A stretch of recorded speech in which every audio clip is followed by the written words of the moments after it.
Hello, everyone. We haven't done this in a while. It is the Fire Horse year, and it's a time period where things are intense, fiery, and will move very quickly.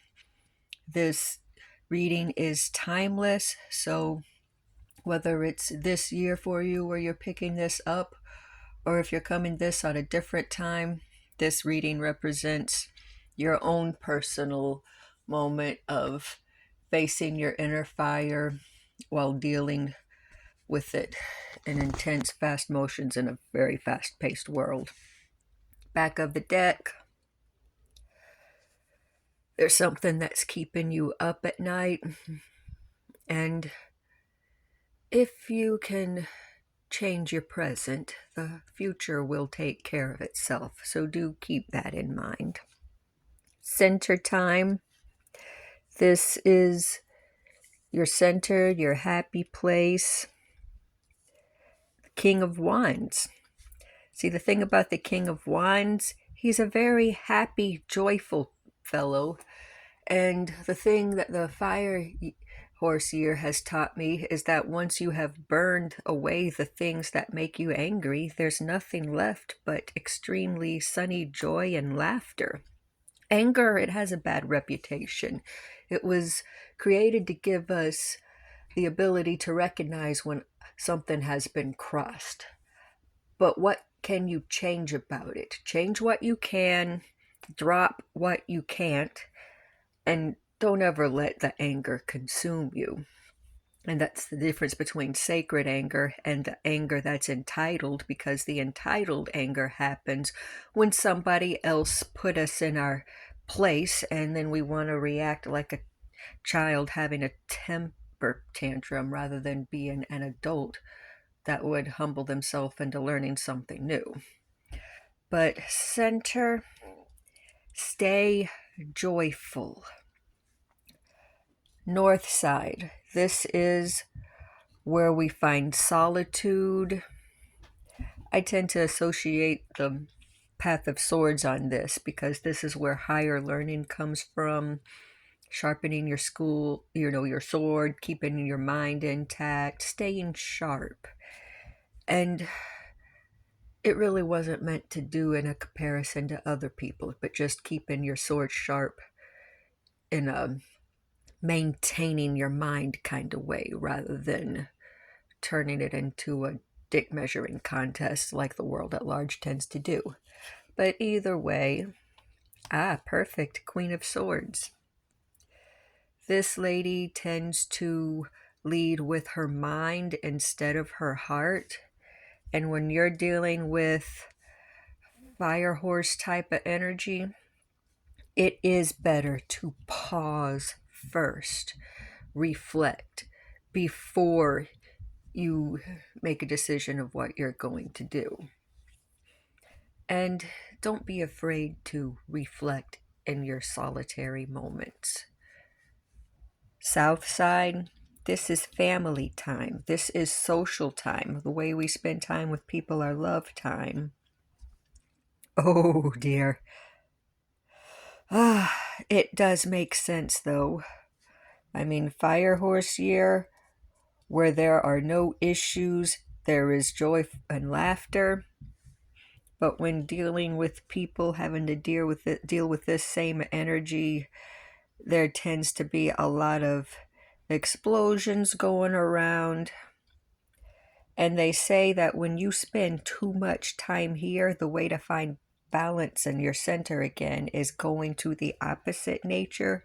So when you feel like you want to cry, retreat. And remember, you do not have to depend on other people to be happy. That was always something that we were meant to find within ourselves. All right, East side. This is the physical world. You tend to find yourself feeling like you're stuck between a rock and a hard place. But if you also take a moment to stop looking at the physical world and retreat within yourself, this is also the place of feelings checking what's in your heart. And the swords are more like, does anyone remember those bunny ears on the old televisions? I know I'm showing off how old I am, but in the stillness is where we can find our signal again and know how to go move forward. West side, this is the take action side. Oh dear. I don't know who's watching this right now, but you seem to have a very whole bunch of issues right here. It seems like your only saving grace is going north in the solitude. The devil, I mean, I've read several stories where he's not all that bad of a guy, depending on the individual telling the tale and what the tale was trying to teach. But this card represents temptation, being a slave to your impulses, and an inability to break the chains of what binds you. So, in the stillness, find your solitude, and there you will be joyful. Socializing is going to be difficult for you. It's okay to stay home sometimes, okay? Just find your peace of mind and do whatever it takes to maintain the way we were meant to be. Now over here on this side, up, down, and here. Up, well, the things that inspire us. The moon. The feeling, just you're probably seeking something soft in a fiery world.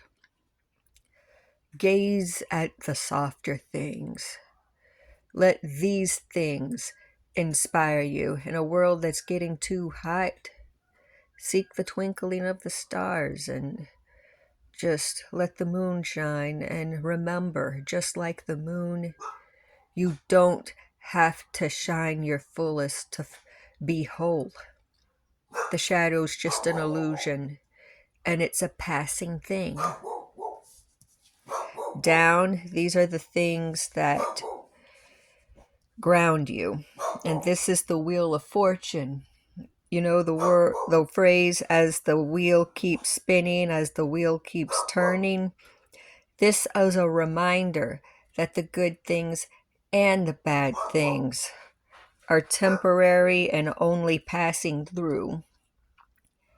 And if it feels really hot right now, remember that things will cool down eventually. And as for where you are right now, Queen of Cups. This old gal, I relate with her so well.